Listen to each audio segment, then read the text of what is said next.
আসসালামু আলাইকুম রহমতুল্লাহি ওয়া বারাকাতুহু। আলহামদুলিল্লাহ ওয়াহদাহু ওয়াসসালাতু ওয়াসসালামু আলা মান লা নাবিয়্যা বা'দাহু বা'দ। সমাজে শুধু সৌদি আরবের খ্যাতিমান আলেম শেখ ইবনে উসাইমিন রাহিমাহুল্লাহ,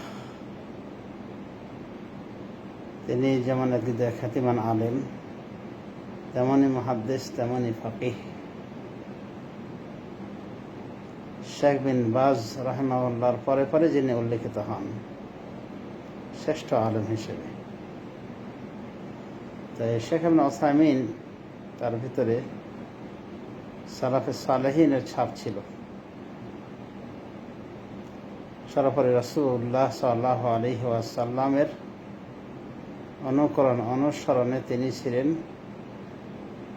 পরিপূর্ণভাবে দুনিয়া বিমুখ এবং আখিরাতমুখী। এ মর্মে তার বহু ঘটনাই পাওয়া যায়। যেমন কোনো এক ছেলেকে, গরিব ছেলে হয়তো, তার বিয়েতে শেখ ইবনে উসাইমিনকে দাওয়াত করেছিল। তো যা হোক, শেখ ইবনে উসাইমিন রাহিমাহুল্লাহ তার গরিবের অবস্থা দেখে যেদিন হেল্প নেওয়ার জন্য এসেছিল ওই দিনই সরকার থেকে তাকে একটি গাড়ি দেওয়া হয়েছিল এবং চাবি ধরে দেওয়া হয়েছিল। শেখ ইবনে উসাইমিন কাল বিলম্ব না করে ওই গরিব ছেলেটিকে ওই সরকারি উন্নত মানের গাড়ির চাবি ধরিয়ে দেন, বলেন এটা তোমাকে হাতিয়ে দিতে হবে। এরকম ঘটনা তার জীবনে অহরহ রয়েছে। তো তার দুনিয়া বিমুখতা একেবারে সুস্পষ্ট বিষয়। তবে তার বিষয়ে একটি ঘটনা ভাইরাল হয় মাঝে মধ্যে, আমি নিজেও অনেক সময় দেখেছি এবং কোনো সময় আলোচনা হয়তো করেছি, আল্লাহ আলাম। তবে ঘটনাটি সত্য নয়। ঘটনা হলো যে সমস্ত বাদশাহ খালেদ বা অন্য যে কেউ, এক কথাই সৌদি আরবের শাসক, যে কোনো বাদশাহ তার জীর্ণ শীর্ণ বাড়িতে এসেছিলেন। বাড়িটা ছিল অত্যন্ত জীর্ণ শীর্ণ, অনালম্বরপূর্ণ। অনেকে দেখা হবেন ছবিতে। তো এই মহামান্য বাদশাহ এসেছিলেন তার বাড়িতে। তার অবস্থা দেখে বলেছিলেন যে, শেখ, আপনার জন্য আমরা সরকার থেকে একটি বাড়ি উপহার দিতে চাই। তখন তিনি বলেছিলেন যে, আমার তো বাড়ি অলরেডি বানানো হচ্ছে। তো বলেছিলেন কোন জায়গায়? তো বলেছে সালেহিয়াতে আমার বাড়ি হচ্ছে। তো বাদশাহ চলে গেলেন আর কিছু না বলে, এবং তার প্রশংসা করেছেন যে এনেই হলেন আসল মানে সারাবদের উপকার। তো যা হোক, ঘটনায় বলা হয়েছে তার যাওয়ার পরে তার ছাত্ররা বলেছিলেন যে, ইয়া শেখ, আপনি যে বললেন যে আপনার সালেহিয়াতে বাড়ি নির্মাণ চলছে, বাড়ি নির্মাণাধীন, তো কই আমরা তো দেখছি না এরকম কোনো বাড়ি ঘরের সন্ধান আমরা তো পাইনি।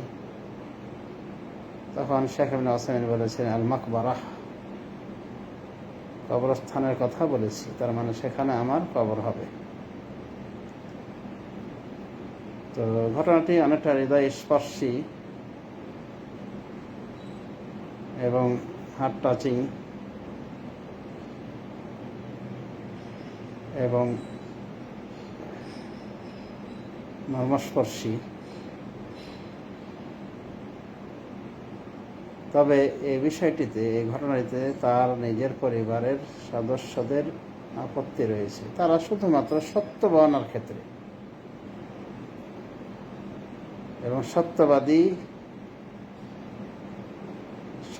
থেকে রক্ষা করে, এই চরিত্র রক্ষা করে তারা ঘটনা সম্পর্কে বলেছেন। বলেন যে এরকম ঘটনা আসলে সঠিক নয়, এটা আমার বাবার নামে, আমাদের বাবার নামে ভুলক্রমে কেউ জুড়ে দিয়েছে, এরকম কিছু হয়নি। আসলে সালেহিয়াতে কোনো বাড়ি, কোনো কবরস্থানই নেই।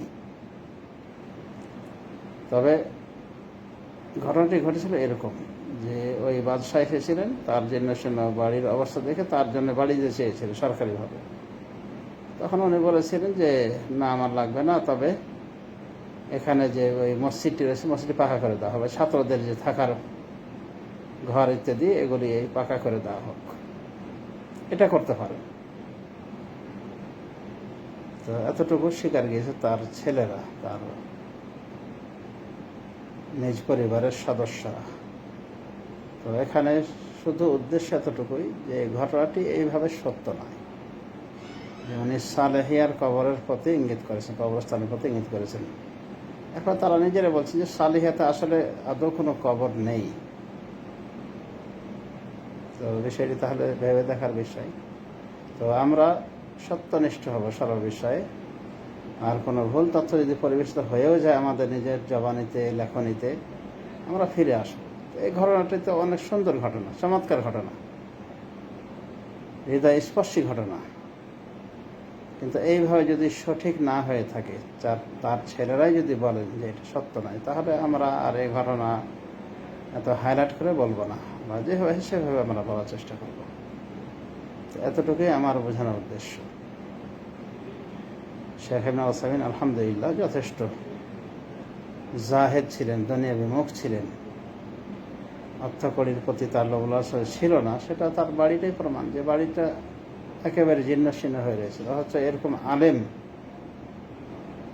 সৌদি আরবে আরও রয়েছেন, যারা বলা যেতে পারে অনেক আড়ম্বর পরিবেশে রয়েছে। তো এটা জায়েজ রয়েছে, কিন্তু শেখ ইবনে উসাইমিন এটাকে পরিত্যাগ করেছেন। রাসূলুল্লাহ সাল্লাল্লাহু আলাইহি ওয়াসাল্লামের পদাঙ্ক অনুসরণে উনি আখিরাতটাকে বেছে নিয়েছেন এবং দুনিয়ার আড়ম্বরতা পরিত্যাগ করেছেন, এই আর কি। তো তার দুনিয়া বিমুখতার অনেক ইতিহাস, অনেক ঘটনা রয়েছে। কাজে সালেহিয়া সংক্রান্ত এই ঘটনাটি যেহেতু সঠিক নয়, তার ছেলেরাই যেহেতু বলছেন প্রতিবাদ করে, কাজে আমরা এটাকে হাইলাইট করব না, এটা প্রচার থেকে আমরা বিমুখ থাকব। আমানতের এটাই দাবি। আল্লাহ রাব্বুল আলামিন আমাদের শেখ ইবনে উসাইমিন রাহিমাহুল্লাহকে তার ভুল ত্রুটি ক্ষমা করে তার খাদামাতগুলিকে কবুল করুন এবং তাকে জান্নাতুল ফেরদাউস দানে ধন্য করুন। আমিন। ওয়া সাল্লাল্লাহু আলা নবিয়িনা মুহাম্মদ ওয়া আলা আলিহি ওয়া সাহবিহি আজমাইন ওয়া তাবিঈনা লাহুম বিইহসানিন ইলা ইয়াউমিদ্দিন। আসসালামু আলাইকুম ওয়া রাহমাতুল্লাহি ওয়া বারাকাতুহু।